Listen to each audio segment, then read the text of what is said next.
સુરતના ગંભેડી ગામમાં બેફામ દોડતા ટ્રક સામે સ્થાનિકોમાં રોષ જોવા મળ્યો છે। ગંભેડી ગામમાં ટ્રકોની બેદરકારી ફરી એકવાર જાનલેવા સાબિત થઈ છે। માહિતી મુજબ 13 જાન્યુઆરીના રોજ બેફામ ટ્રક ચાલકે 52 વર્ષીય સુરેશ પટેલને ટક્કર મારી હતી, જેમાં તેનું મોત થયું છે। આ મામલે સચિનપુર સ્ટેશનમાં અકસ્માતની નોંધ કરીને તપાસ શરૂ કરવામાં આવી છે, પરંતુ હજુ સુધી આરોપી સામે કડક કાર્યવાહી ન થતા પરિવારને સ્થાનિકોમાં રોષ ફેલાઈ ગયો છે। અંજલિ પટેલ। અંજલિ, શું થયું છે આખું ઘટનાક્રમ? ગભેણી ગામમાં માટી ચોરીનું કામ થાય છે। એકચ્યુઅલી અમે આગળ પણ કમ્પ્લેન કરી હતી, એ લોકોએ કોઈ એક્શન લીધી નથી।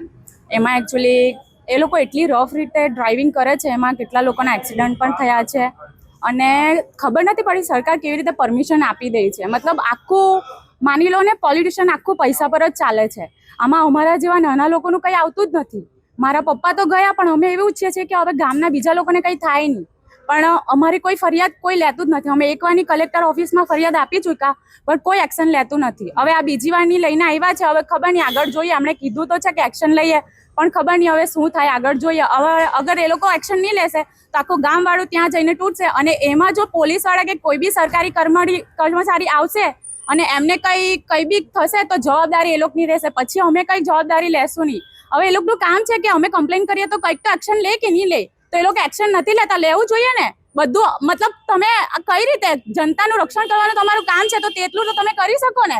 અમે કમ્પ્લેન કરીએ એટલું પણ એ લોકો એક્શન નથી લેતા, અને પોલીસવાળા તો ડાયરેક્ટ બધું આખું સચિન બધું જ, એટલે બધાને એ લોકોએ પોલીસવાળાને પણ આખા પૈસાથી ભરી દીધા છે ડાયરેક્ટ। મતલબ માની લો ને, અમે ઉપર સંદીપ દેસાઈ સુધી બી ગયા છે ને એ લોકોએ બી અમારી વાત નથી સાંભળી।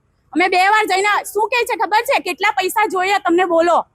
આ તો કઈ તમારી કહેવાની રીત છે? ઘટના ક્યારે બની હતી? મોત ક્યારે? 15 જાન્યુઆરી। ત્યારનું અમે દોડીએ છીએ, કમ્પ્લેન કરીએ છીએ, પણ કોઈ એક્શન નથી લેવાતું, કોઈ સાંભળતું જ નથી। પછી હવે અહીંયા પણ કમ્પ્લેન એક્સેપ્ટ ના થાય તો પછી અમારે ડાયરેક્ટ ઉપર જવું પડશે। ખાલી ટ્રક બંધ કરાવી દો બસ। જે થયું શું ઘટના બની, શું માંગણી? અમારા પતિને એક્સિડન્ટ થયું, તે પ્રમાણે બીજાનું કોઈનું થવું નહીં જોઈએ ગામમાં, એટલે અમે એમ કે આ ટ્રક બંધ કરાવી દો।